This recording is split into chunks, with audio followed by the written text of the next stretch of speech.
We're all looking for the same objective. We're all trying to get to net zero and to make the kind of innovations that Bill Gates was talking about a moment ago. Carney's got more conflicts of interest than he disclosed. Welcome back to Moose and Loose. My name's David. I've been digging around his list of 567 managed stocks, and there's one in there I found so far that is most definitely a conflict of interest. Let's jump into this. Starting here, Mark Carney's stocks. So he has 103 that are on this list here of conflicts of interest that he's put a screen on. I should note too, it seems all of these are Brookfield companies. I haven't verified that yet, but it does seem most of these, if not all of these, are small companies Brookfield owns. So even though he says here he has no direct financial interest in them, he owns options and deferred share units in Brookfield Corporation and options and deferred units in Brookfield Asset Management. Thus, he'll make more money if the value of these go up. He's already put screens on those, his two buddies who I don't think are going to be screening anything. But if we take a look at all these other ones here, the 567 stocks, most of them headquartered in America, we've got one down here, Occidental Petroleum Corporation. So this is an oil and gas company and a carbon capture company. This most definitely should be on his list of screened companies. Now, underneath all of his stocks here, I'm starting a new section, depending on how many of these we find. Here we'll see the series of events. Mark Carney's appointed UN envoy, special envoy for climate action in December of 2019. Just a year later, the TSVCM is created. That's, as you can see here, Task Force on Scaling Voluntary Carbon Markets. Mark Carney and Bill Winters launched GFANS. This is the Glasgow Finance Alliance for Net Zero in November of 2021. Moving into the middle of 2023, then you've got Occidental moves towards carbon capture, purchasing of carbon engineering. That's the basic timeline. Participating in the type of offset market that this report recommends, it's not just a commitment. It's a commitment which has a net zero plan, which is rooted in science-based targets. So who exactly is Occidental Petroleum? They're an oil and gas company that decided to get into carbon capture. As it says here in August 2023, they acquired Carbon Engineering Limited, a Canadian DAC, direct air capture firm, for approximately $1.1 billion, which we see here from this press release. Occidental enters into agreement. There it is, $1.1 billion.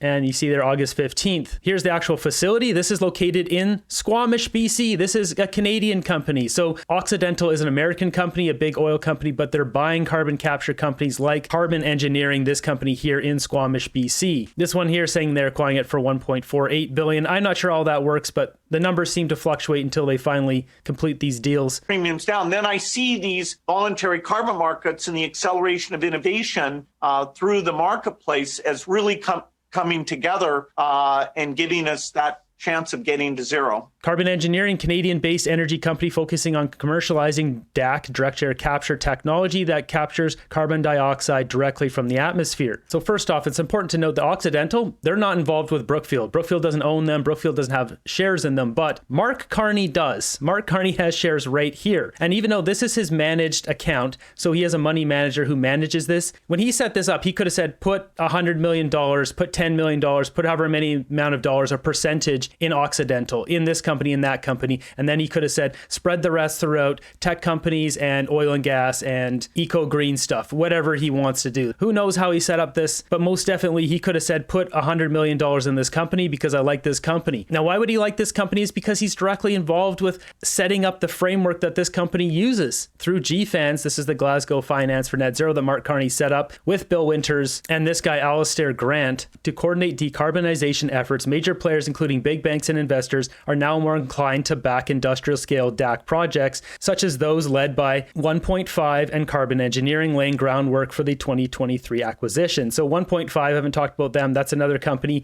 They're the ones who create the carbon credits for Occidental. So Occidental has a whole wing that is carbon capture and carbon credits. So this is carbon credits. This is carbon capture, essentially, without getting too deep in the weeds here. But this is basically their carbon sector of their oil and gas. Carney was appointed as United Nations Special Envoy for Climate Action and Finance in March of 2020. In 2020, Carney launched the Task Force of Scaling Voluntary Carbon Markets, an initiative to increase trading of voluntary carbon offsets, with Bill Winters as Group Chief Executive. In February 2021, Carney joined the board of fintech company Stripe. Carney helped launch the Glasgow Finance Alliance for Net Zero at COP26 in Glasgow of November 2021. He acts as group's co-chair. I guess the majority of businesses in the world will commit to that. We've seen countries committing to net zero. zero. But we know that the real carbon mitigation and the carbon reduction is coming from businesses, overwhelmingly from businesses. Of course, individuals and consumers can contribute as well. That brings us to GFANS, Mark Carney's company here, throwing the fuel on the fire. This is a report that came out, basically explained the situation in the entire company. This company rose and then it crashed. The Glasgow Finance Alliance for Net Zero GFANS was launched in April 2021 by UN climate envoy Mark Carney in collaboration with the UN Race to Zero campaign. Carney now chairs the alliance along with Michael Bloomberg. Its 7 sectoral alliances have 550 members in 50 jurisdictions, including many of the world's most powerful investors, banks, and insurers. They talk about their network, all the money involved. Once again, more charts and graphs. Net Zero Banking Alliance. Got a chart here of all the banks. You can see the banks here: Citigroup, Bank of America, Mitsubishi. Then they have coal, oil and gas, and all fossil fuels. And this is where it started to fall apart. They did this list and then they told all these banks, all of their members, that it was time to get rid of coal. We're all looking for the same objective. We're all trying to get to net zero.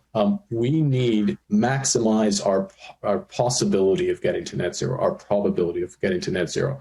And this is part of the answer, only part of the answer, and it maximizes the ability to turn over the capital stock as quickly as possible and to make the kind of innovations that Bill Gates was talking about a moment ago. So jumping ahead here, a troubled relationship endures GFANS and the Race to Zero. The release of the Race to Zero criteria in June 2022 was an opportunity for GFANS and sectoral alliances to start a serious conversation with members about developing policies and restrict finance of fossil fuel expansion. To some extent, GFANS leadership did attempt to start this conversation with the release of the August 2022 statement by co-chairs Mark Carney and Michael Bloomberg. It goes on to say here there was clear and direct title, no new coal. The GFANS leaders say, we want to be equivocal on this point. There is no rationale for financing new coal projects. They note that all rigorous science-based pathways show that new coal capacity, both extraction and power generation, is inconsistent with achieving net zero and limiting global warming to 1.5 degrees. So they put this out and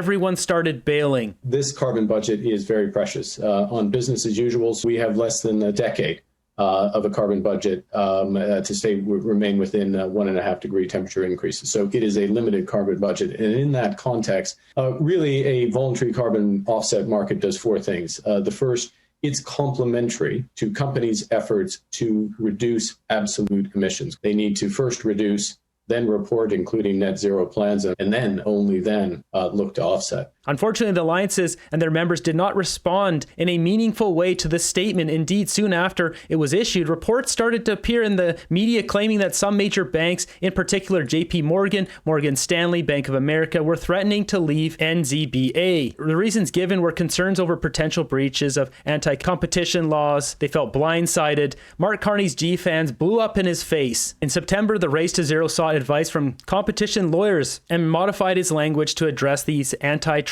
concerns. This was not, however, sufficient to mollify the banks. On October 17th, they published an open letter stressing that the alliance had an autonomous government structure and that its members of GFANS does not impose any additional or different obligations. And then they went on to say members are encouraged but not required to partner with the Race to Net Zero. They were trying to force this eco-green stuff back in the day through this GFANS thing. Does it seem really any different today with we see the EV mandates in Canada being forced down our throats? On our timeline, that brings us right up to here. Here's Occidental's revenue, $6.84 billion, with oil and gas segment contributing $5.68 billion. So basically their carbon capture business accounts for $1 billion. And most of that money comes from carbon credits. It comes from agreements that big companies make with them, such as this one. Occidental 1.5 agrees to sell carbon credits to Microsoft. This is their biggest purchase, I believe, 500,000 metric tons of direct air capture carbon removals. As you see here, the credits are for over 6 years to support Microsoft's carbon removal strategy. Is the idea of this catalytic impact, getting some of this money to go into taking the tough, the hard parts, the high green premium parts, and getting those on the learning curve, and getting companies that do that, buy all their buildings with green cement, green steel, and bootstrap like solar panels. We want to give credit to those companies because that learning curve is the only way that you get the entire market for those products to shift to green. We've got this one. The Department of Energy's Office of Clean Energy Demonstrations will provide funding for direct air capture hub to remove 500,000 metric units. So that's a $500 million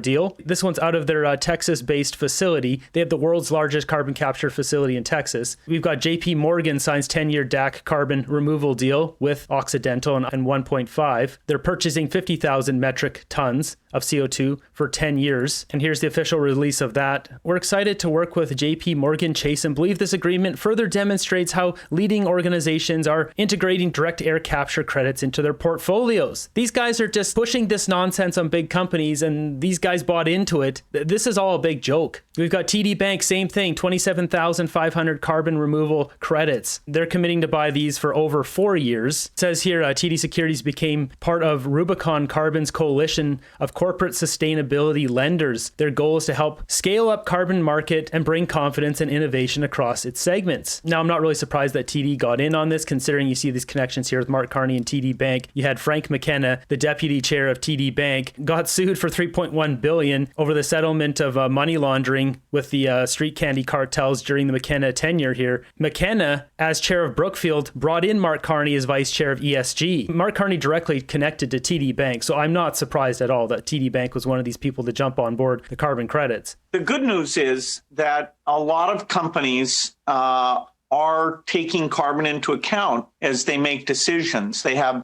some per ton hurdle price, and they, are going to stay away from investments that, are generating carbon because of that price signal. The big step, the next step there is getting people to monetize those things and put that money into things that are provably have an impact. We've got Occidental 1.5 receives permits to sequester CO2 at Texas facility. So this Texas facility here, global milestone in carbon removal. Goes on to talk about how much carbon they're going to pull out of the air and the temperature of the planet and just all this nonsense. Charts and graphs, yeah, we get it. This is the same one, Occidental Class 6 permit to sequester CO2 from Texas DAC plant. So you notice the timeline of this. This is April 7th, 2025. Occidental has gone forward with this whole carbon capture thing. They didn't drop this out of their business. Even when the big banks were pulling out of GFANS, Mark Carney's Glasgow Finance for net zero and all the whole carbon thing, this company is still pushed forward with it. So you can see the timeline here. Mark Carney was essentially the architect of this whole carbon capture framework. That's what he did at GFANS. He provided this framework and then pushed it out all to the big companies, hoping that they'd bite on it. It says here, provided Occidental and Carbon Engineering access to financing subsidiaries, subsidies like the US DOE grant and tax incentives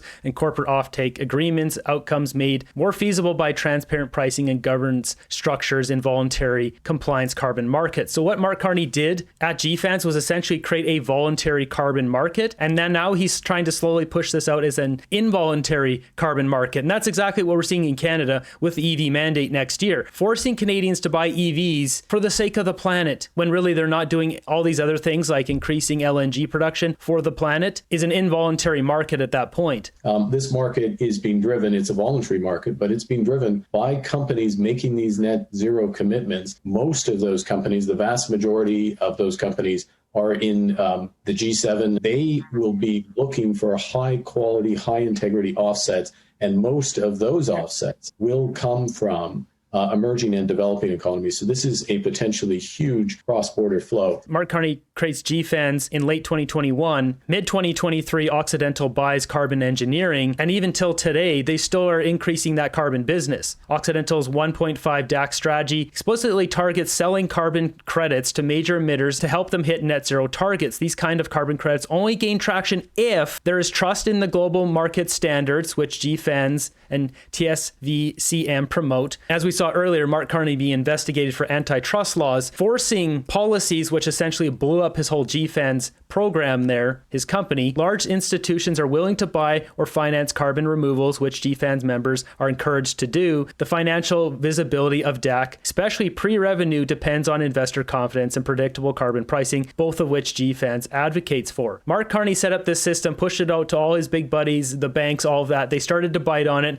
Everyone realized it was a big scam. Mark Carney Carney's getting investigated for it. Meanwhile, at the same time, Donald Trump being investigated for the bailout of the Kushner property, $1.1 billion, which, as we remember, came from Qatari money into Brookfield. Then Brookfield bailed out Jared Kushner's family business. You can see here Bruce Flatt of Brookfield Asset Management protects Donald Trump. Right there, refusal to provide the Senate Finance Committee information is requested related to the transaction. Kushner Properties of Government Qatar, $1.2 billion, the 666 Fifth Avenue. Brookfield protects Trump, and seems nothing has happened with the investigation regarding GFANS and Mark Carney and the SEC. These guys scratching each other's back, protecting each other. Seems like it. I don't know. So be very clear that you must start with reductions. And this is really Mark's very first point. Every business has to start.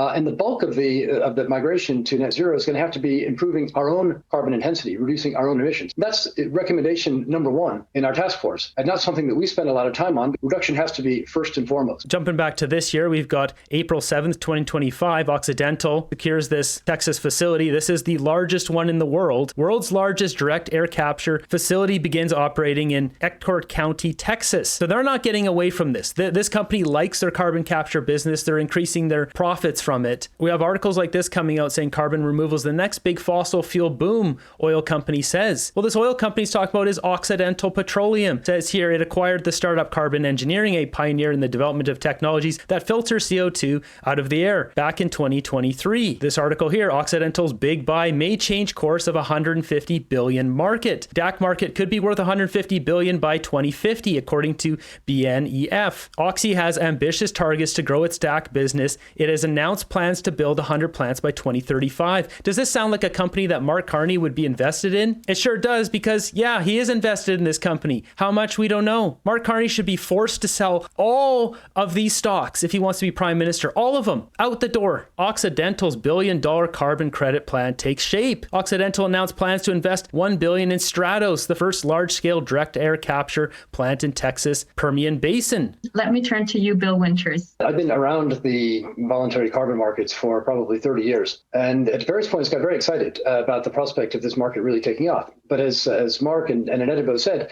it didn't. It's there, but it's nowhere near as robust as it needs to be to get us to net zero by 2050. So after seeing all that, is it not painfully obvious that Mark Carney should most definitely have a screen on this company? But more importantly, he should be forced to sell all of these stocks if he wants to be the prime minister of this country. This isn't America, Mark. This is Canada. This guy seems to be running for the wrong country here. This guy has virtually no financial interest in Canada, 1.3% to be exact. Clearly, there's more financial conflicts of interest on this list than he has declared in his list of 103 conflicts of interest here. This is the kind of stuff that erodes public trust in the government when it's just so painfully obvious.